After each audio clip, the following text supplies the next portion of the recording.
ধর্ষণে অভিযুক্ত জাতীয় স্তরের অ্যাথলিট পিঙ্কি প্রামাণিকের মেডিকেল পরীক্ষা হলো সোমবার। পিঙ্কি পুরুষ না মহিলা জানতে সংগ্রহ করা হলো তার রক্তের নমুনা। এদিন বেলা 12টা নাগাদ মেডিকেল পরীক্ষার জন্য পিঙ্কিকে এসএসকেএমে আনা হয়। প্রথমে তার ক্লিনিক্যাল টেস্ট হয়, তারপর সাইকোলজিক্যাল কাউন্সেলিং, তারপর পিঙ্কিকে নিয়ে যাওয়া হয় রেডিওলজি বিভাগে। সেখানে তার এমআরআই এবং ইউএসজি হয়। এরপর প্যাথোলজি বিভাগে নিয়ে গিয়ে পিঙ্কির রক্তের নমুনা নেওয়া হয়। ক্রোমোজোমের নমুনাও সংগ্রহ করা হয় পরীক্ষার জন্য। তবে হাসপাতাল জানিয়েছে, ক্রোমোজোমের নমুনা পরীক্ষার জন্য যে ধরনের পরিকাঠামোর প্রয়োজন তা এসএসকেএম এ নেই, তাই নমুনা পাঠানো হচ্ছে রাজ্যের বাইরে।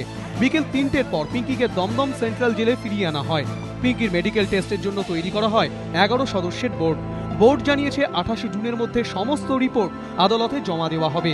তবে ক্যারিওটাইপ বা ক্রোমোজোম পরীক্ষার রিপোর্ট তার ভিতর না এসে পৌঁছলে ওই রিপোর্টটি পরে জমা দেওয়ার অনুমতি চাওয়া হবে আদালতের কাছে। সেটা ন্যাচুরালি আমাদের বোর্ড থেকে আমাদের কাছে আসবে, সেটা আমরা ফরওয়ার্ড করে দেবো। আর অনারেবল কোর্টের কাছে আমরা হয়তো 2-4 দিন যদি কিছু দরকার হয় টাইম, সেটা চেয়ে নেবো আমরা। তবে এরপর আর পিঙ্কিকে বোর্ডের কাছে আসতে হবে না বলে জানিয়ে দিয়েছে হাসপাতাল কর্তৃপক্ষ। ফের নমুনা প্রয়োজন হলে চিকিৎসকরা জেলে গিয়ে তা সংগ্রহ করবেন। এদিন পিঙ্কি বোর্ডের সঙ্গে সহযোগিতা করেছেন বলে দাবি চিকিৎসকদের। নিমাই পান্ডা, এবিপি আনন্দ, কলকাতা।